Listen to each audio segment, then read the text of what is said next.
Hello everyone, welcome to the Phillip Siddiq Show. We have another dynamic interview for you guys all to see. Some of you young kids probably don't remember Disco.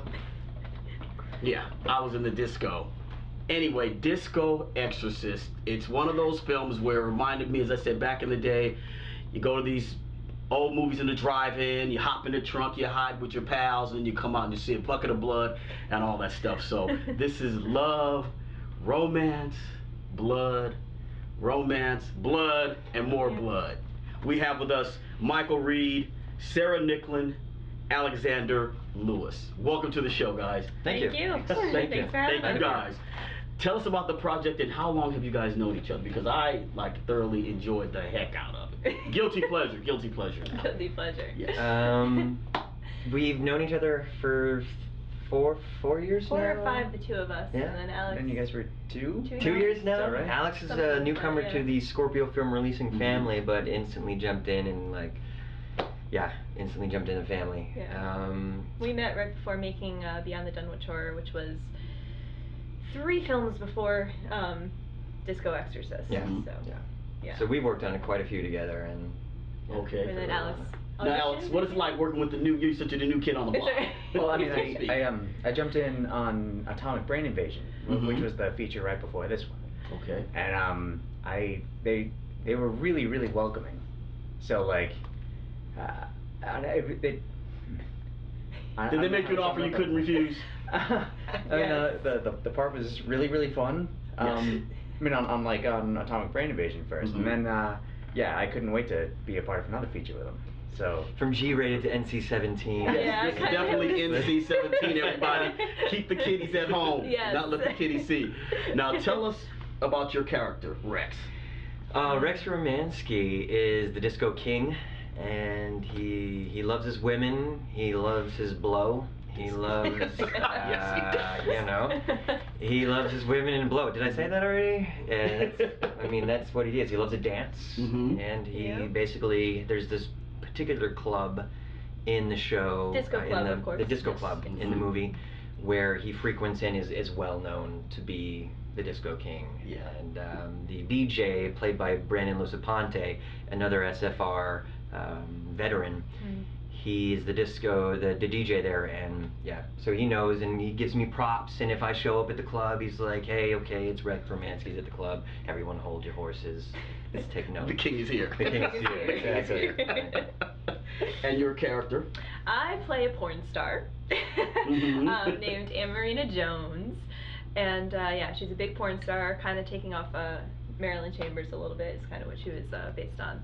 And the flip side is you see her in the porn films and that whole industry, and then you also see her as a real person, and her real person is not so much her porn star self. Like, she's actually a nice person, she's just looking for love, and she goes to a fortune teller, and fortune teller tells her to go to the disco to find love. And then she meets me. And then I meet him. Yes. And everything changes. Everything goes from there. Yes, it does. And of course, our father here. Tell us about your role. well, after everything that goes from there, she gets cursed, and he's trying to figure out how to. Rex Romansky is trying to figure out how to fix this curse. So he turns to his brother Jermaine for help, because he's a priest, and he needs an exorcism because he's afraid that she's cursed. But I just disapprove of his ways so strongly that push him out.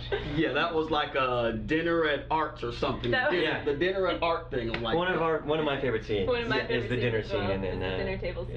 Yeah. Really cool. Okay, describe just a dinner table scene. Why was it one of your favorite scenes in the film? I mean, you got the sister there, the father, the parents, and you get to meet Rex's family. You get to meet his sister, his mom, and his dad, who are new, and brother, of course. and brother, yes, of course, Jermaine. The initial meet of them, and you're like, okay, this is Rex's family. This is a little crazy. And I thought particularly the writing, the tone, and the performances in the dinner scene were just freaking spot on. It's hilarious. Like, the whole scene is just nonstop. And 3 of the actors were most of the actors are theater actors there. We all have theater backgrounds, so that whole table was theater actors unite in there, and it was like, that's big. Yeah, so that's big. I mean, and the particular color it gave me the Quentin Tarantino, Robert Rodriguez feel to it. That 70s vibe to it, the discos Definitely. and things. The clothing. How did you guys get the clothing? Because the clothing looked, I'm like, I used to wear some of this stuff, you know, and the dancing you were doing the Yes, yeah, there you go. It's like, oh damn, I used to do that too. That's right. What did you guys do? Grew up there, or you studied them? I mean, you're too young. But did you study, look at movies and things and study that? Or what? We did some studying of dance scenes from, of course, Saturday Night Fever, and there was another one that we looked into to get the Mostly dance numbers. YouTube's great. YouTube, man, research. disco dancing. You look it up, man. You got people dancing all over the place. But the outfits, Andre Boudreau is one of the main cats that had literally kept all of his 70s, and he is the guy that played. What character did he play? He's the very first guy in the strip very club. first guy that gets the hole in his hand and falls down in the bar. The very first club. scene. Yes. Yeah. With the mustache. Crazy, That's Andre yes. Boudreau. He basically had a 70s closet full of clothes he kept. He dresses like that all the time. Yeah. Like So he said he donated his stuff. This is his thing. Yeah. Exactly. This is his thing. Okay, chemistry with all you guys. I mean, as I said, it just looked like you guys were having a heck of a good time putting this film together. We were. How does that happen? I mean, because some films it's like you can watch and tell they look kind of hesitant, you know, or something. But you guys had a blast. We go out together, hang out together. All of us are really good friends. Yeah. I mean, the whole Scorpio film releasing group we're like a family. And you know, Richard, when he finds actors that he thinks are talented and that he likes, he'll use them again and again and again. So this was, for me, this was the fifth feature I had done with him. And it's a lot of the same actors, it's all the same crew, and at this point, like, we've become such good friends that we don't just act, we also help with production stuff. Like, we helped build a lot of those sets, because it was all done on a soundstage with flats, and, you know, come in and we'll paint a flat, you know, someday when we have free time, or help out with doing hair, or makeup, or whatever it was, and we spend a lot of time together, we're all really comfortable, we're just hanging out, having fun, and making a movie at the same time. So you guys are like family then. Yeah, exactly. We really It's a Scorpio film releasing family. Yeah. Absolutely. Perfect. Beautiful. And the father, he has secrets too. He does. Yes, he does. Yeah.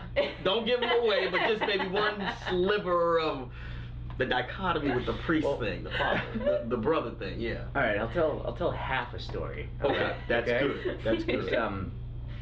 Richard instant messaged me saying, like, you know, you should be pretty grateful that you're like the only character in the film who doesn't get naked. And I was so comfortable with him and the whole team that I said, actually, I've been thinking about that, Richard. That wasn't originally in the script. It was. Oh. The twist that I'm not gonna give away. Right. That wasn't originally in the script. Whoa, that's big. Okay, all right. That was volunteered. And these kind of films, that's the kind of stuff that can happen is the last moment, man. There's so much freedom and creative freedom because we have all creative freedom over everything. There's no investors breathing down our back, you know. So we do Richard does anything he wants, Richard and Ted, and we're on the ball. The same day he might come with something, or the day before says, by the way, you're doing this. And you're like, all right, let's do it. Let's do it. Make it work. Or even in the middle of doing a scene, he'll be like, all right, I have a brilliant idea. He'll be like, okay. And he has a brilliant idea for like a hilarious line. Sometimes he walks away and has a cigarette, and then comes back and he's got the idea. This is what we're gonna do. Idea. And it's wonderful. It's always like he's always on the spot, like genius. It's perfect. Now the director in the film, who was that cat? That guy was just. Who was that? I mean, that guy get one of those Oscars or something. Yes. He was hilarious. Babette Bombshell. Yeah. That's his name. That's A little bit about him. Well, he lives in Florida. He's an actor, and he's known for having the online persona of Babette Bombshell, which is an over-the-top, raunchy, lewd drag queen. So that's really what he's known for. But He's amazing, yeah. And most of his stuff was improv as well. Yeah. Like he was just throwing stuff out there. Throwing that stuff out there. When you see him yapping and chatting, especially with shots by himself, like when he he's is looking at just the camera. coming up with that on the fly, right? Because I'm wondering, like, okay, how is he remembering all these lines and he's trying to direct them and then he has to remember the lines and that's how did that cat do that? So it's mostly improv. It was mostly he mostly improv. improv that because that's what he does. He's just naturally hilarious. He's naturally hilarious like that. And he also, for a side note, he created by hand the voodoo dolls. Yeah, he's the one that made the voodoo dolls in the movie. Yeah. Yeah, which were fantastic. It was good.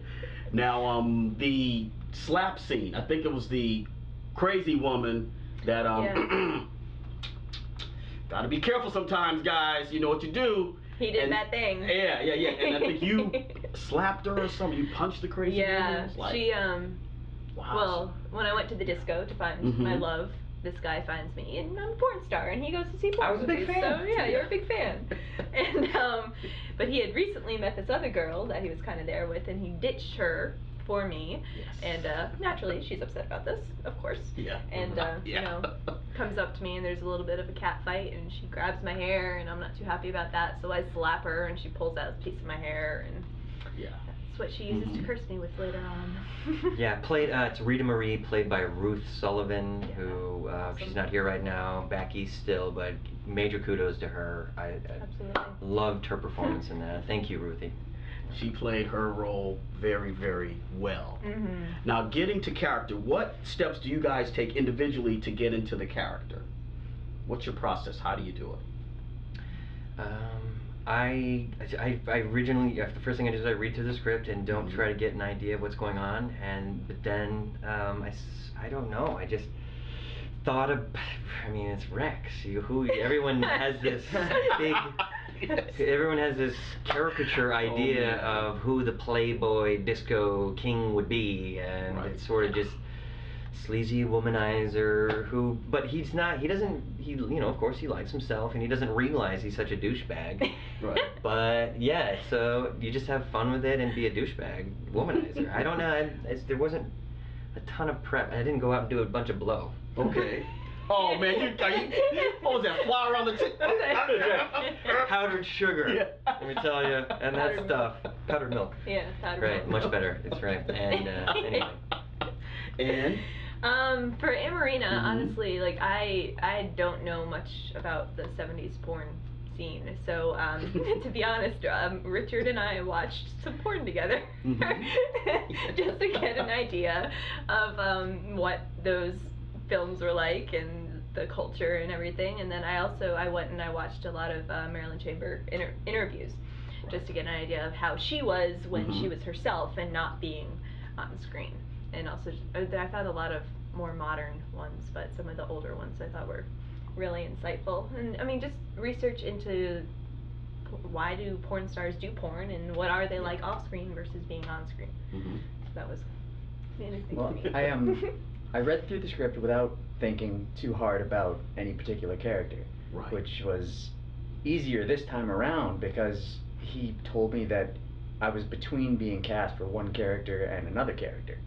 I was almost, I was being considered for like the host of the orgy, the guy who walks around with the cane. Yeah, the guy with the little, I've seen that cat before. I've seen that guy before in other movies, it seems like. He's got a very good look to him, Michael Thurber. So I went through not thinking too hard about how I wanted to see either one done. And I mean, I read the brother character as having like a Brooklyn accent, even though I knew Rex had already shot some scenes and wasn't doing it with a Brooklyn accent. And then so he gave me the part of Jermaine, and I explained to him like I see him, being a certain way, and I just got in a character for him driving Richard home from this bar where we all hang out, where some of the scenes were shot. Right. And I just started doing the character voice, and I wouldn't stop talking like him. And then Richard was, at first Richard was like, I don't think that's gonna work because that's not what Michael's doing. But I kept just talking like that, and he was laughing really hard, and he's like, okay, I don't know if I can picture you not doing that. So on the day of the shoot, he was like, all right, Alex has a really interesting interpretation. Let's see how everybody feels about it. So I did it, and the rest of the family kind of went halfway between Jermaine and Rex, and I think it worked out pretty well. Yeah, it leaves the enigma there, because the Jermaine character does have the twist where you're also like, this guy's got some so who is stuff in his closet. Why? Where did he pick up that Brooklyn accent? And you're like, then when all is revealed, what the? Yeah, you don't know what's real and what's not. Yeah. I didn't see that coming. I did not see that part coming. Surprise! Yeah, right, exactly, surprise. Folks, we've just been having a great conversation. Disco Exorcist, the cast here, I'm telling you, it's what can I say? Brought back memories for me. Yeah, back in the day. So how can everyone, you guys are on Facebook, Twitter, give out your handles, people can follow you and you can follow them back, or I don't have my Facebook memorized or my Twitter memorized, but if you go to my website, there are links to my Twitter and Facebook and all that stuff there. And website is michaelreedactor.com. Okay. My Facebook is Sarah L. Nicklin. My Twitter is Sarah_Nicklin, and I also have a website, sarahnicklin.com. Okay. My Facebook is alexlewis.actor, and my email is alexlewis.actor@gmail.com. No Twitter? I'm not on Twitter. Not Twitter. I'm the only Twitter. What's up with that? Well, we do our best when we're here, you guys. We try to do our best when we're here. You guys, I mean, thank you. This was just, it's a fun time for all. Quickly, if you want to see all of Richard's films and you're a fan of this, he's got different flavors also out there. ScorpioFilmReleasing.net. Yes. You can get Disco Exorcist right from there for anyone. So I was going to ask, how can people they want to get the DVD to watch? Yep, right there. You can get it right off the website. Perfect. Good say, guys, thanks a lot. Thanks so much for having us. Thank you. It was a pleasure. Thank you. My pleasure.